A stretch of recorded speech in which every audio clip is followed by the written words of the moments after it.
In this episode, we see the aftermath of the war in Alabasta and the personal struggle that Vivi is having with the fact that the Straw Hats are now leaving. Her friends, these people that she's become really close to after their adventures and saving her kingdom, are now leaving to go and do what they do, be pirates. And Vivi's going to have to start accepting that or potentially join them. They gave her the option of sneaking out onto their ship and leaving with them, but Vivi's personally struggling because she knows she's a princess. She has a duty to keep as a princess of the Kingdom of Alabasta, especially right now after everything that's happened. They sort of need a leadership. They need the princess, the royals, and whoever else to be there in order to rebuild this country. If she just jumps ship literally now, it could cause a bit of a disaster in Alabasta in terms of the rebuild and what exactly is going to happen for the future. She wants to determine the future of Alabasta, make sure it's good, make sure the foundation is set properly, and the citizens don't fall into some sort of problem again and she's not there to help or something like that.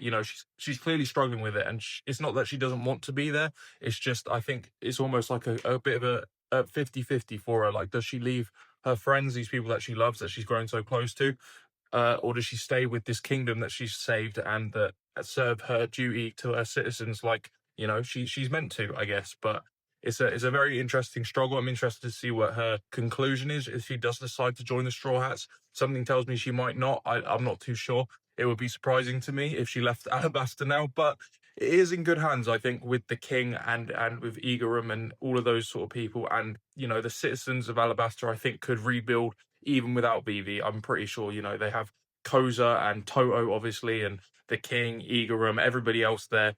So, it wouldn't be the end, but it's an interesting struggle that she's having to deal with right now for sure. But it's nice to finally see Vivi happy, see the light at the end of the tunnel, because this whole time she's been suffering with her kingdom, and it's been obviously a massive struggle for her to see the country that she loves, that she rules over, destroy itself from inside itself, basically, and this horrible tyrannical person torturing her mentally and causing all this stress. She can finally relax and just enjoy her country, enjoy her peace, for however long that lasts. And I don't know, it's nice to see. It's nice to see her just hanging out with the Straw Hats. With Nami especially, they've obviously become very close, which is nice seeing Nami have like that sort of friendship with Vivi, because they went through a sort of similar struggle, obviously very, very different circumstances. I'm not saying the two are completely related, but they both had a big struggle with trying to save Nami, obviously her town on a smaller scale, and then Vivi, her entire kingdom. They've been through very similar sort of situations in that regard. So seeing those two become very close, I think, was really nice. But like I said, now they're having to leave. I think it's going to be interesting to see what Vivi's decision actually is. Is she going to stay? Is she going to go with them? We'll have to see. Besides all of that, the Straw Hats' bounties have increased massively, specifically Luffy and Zoro. Luffy's bounty is now 100 million berries and Zoro is 60 million, where I think before they took down Crocodile, Luffy's was only 30 million, and I don't even know what Zoro's was at that point. But now the Navy have completely surrounded Alabasta, so they've had to sneak onto their Going Merry in order to escape the Navy's capture. But Bon Clay's there, which is hilarious. Maybe Bon Clay's going to join the Straw Hats. I don't know. I would be opposed to it because Bon Clay's fucking hilarious, and he's so convinced that these guys are his friends. It's comical. After everything that's happened, he's still just like, listen, I didn't even know about the Baroque work, so why are you mad at me? Like, let's just be mates. It's funny. Bon Clay cracks me up.